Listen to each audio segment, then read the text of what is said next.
គ្រូពេទ្យវ័យក្មេងម្នាក់បាត់ពីផ្ទះ3ថ្ងៃឃើញម៉ូតូនៅមាត់រណ្ដៅដីចាស់ប៉ុន្តែពុំដឹងស្លាប់ឬរស់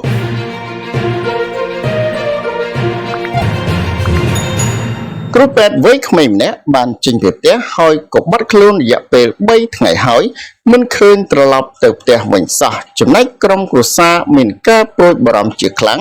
និងបានព្យាយាមតាក់ទងតាមរយៈលេខទូរស័ព្ទនិងប្រព័ន្ធ Telegram ក៏អត់តាក់ទងបានឡើយក្រោយមកក៏ស្រាប់តែប្រទះឃើញម៉ូតូស្ថិតនៅមាត់រណ្ដៅដីដែលមានជម្រៅជ្រៅមួយកន្លែងធ្វើឲ្យក្រុមគ្រួសារមានការភ្ញាក់ផ្អើលនិងសង្ស័យថាយុវជនរូបនោះលោតទឹកសម្លាប់ខ្លួនព្រោះតែយុវជននោះមានជំងឺបាក់ទឹកចិត្តហើយកន្លងមកក៏ធ្លាប់ប៉ុនប៉ងបញ្ចប់ជីវិតខ្លួនឯងដែរបន្ទាប់មកក្រុមគ្រួសារក៏បានយកផ្លែឈើទៅអុជធូបសែននៅទីនោះហើយបន់ស្រន់ថាបើយុវជននោះលោតទឹកសម្លាប់ខ្លួនសូមឲ្យរកឃើញសាកសពប៉ុន្តែបើនៅរស់ក៏សូមឲ្យត្រឡប់មកផ្ទះវិញផងហេតុការណ៍ដ៏ភ្ញាក់ផ្អើលនោះបានកើតឡើងកាលពីវេលាម៉ោង12ថ្ងៃត្រង់ថ្ងៃទី21ខែមិថុនាឆ្នាំ2025នៅចំណុចរណ្ដៅដីចាស់ស្ថិតនៅក្នុងភូមិអន្លង់កោងចាស់សង្កាត់ព្រៃសរខណ្ឌដង្កោរាជធានីភ្នំពេញគ្រូពេទ្យវ័យក្មេងដែលបានបាត់ខ្លួននោះមានឈ្មោះរិនសុវណ្ណមនីរៈអាយុ24ឆ្នាំស្នាក់នៅភូមិសម្បួរសង្កាត់ដង្កោខណ្ឌដង្កោហើយកម្លាំងកងពលតូចទ័ពពិសេសចាត់យោង911ក៏បានទៅជួយមុជទឹករាវរកសាកសពផងដែរបើតាមស្ត្រីជាម្ដាយរបស់ជនរងគ្រោះនេះក៏បាននិយាយថាកូនប្រុសរបស់គាត់មានជំងឺបាក់ទឹកចិត្តព្រោះតែត្រូវបានកន្លែងធ្វើការបញ្ឈប់ពីការងារហើយកន្លងមកក៏តែងតែចង់បញ្ចប់ជីវិតខ្លួនឯងថែមទៀតផងប៉ុន្តែរគាត់និងក្រុមគ្រួសារបានលួងលោមកុំឲ្យកូនប្រុសគិតខ្លីនិងគិតប្រេះប្រាស់អីបើចង់ធ្វើអ្វី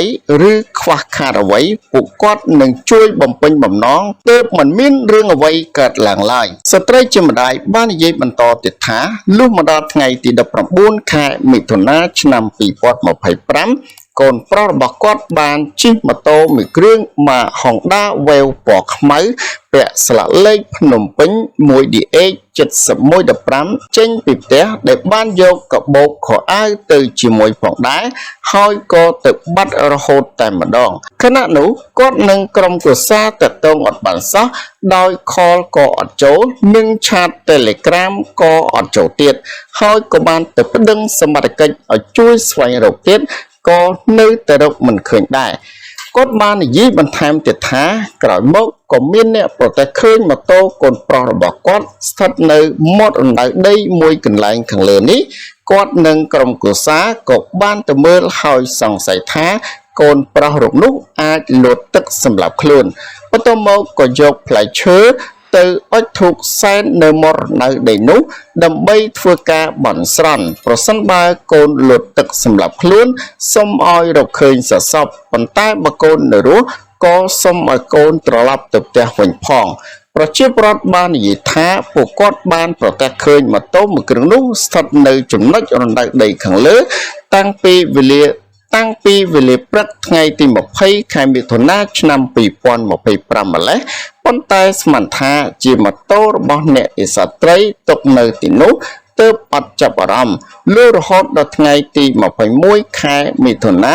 នៅតែឃើញម៉ូតូនោះនៅកន្លែងដដែលទៀតទើបប្រាប់តគ្នារហូតដឹងដល់ក្រុមគ្រួសាររបស់គ្រូពេទ្យវ័យក្មេងរូបនោះទៅមើលបង្កឲ្យមានការភ្ញាក់ផ្អើលតែម្ដងសមត្ថកិច្ចបានប្រាប់ឲ្យដឹងថាក្រោយពេលមានការសង្ស័យថាយុវជននោះលោតទឹកសម្លាប់ខ្លួនបែបនេះកម្លាំងមុជទឹកកងពលតូចទ័ពពិសេសចាត់យោង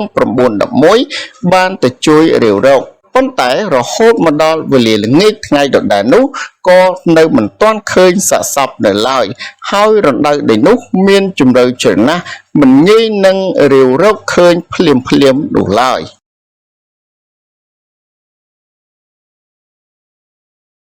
សូមអរគុណសម្រាប់ការទស្សនាចំពោះបងប្អូនដែលថ្មីសូមចុច Subscribe ដើម្បីទទួលបាននូវវីដេអូព័ត៌មានប្រចាំថ្ងៃសូមអរគុណ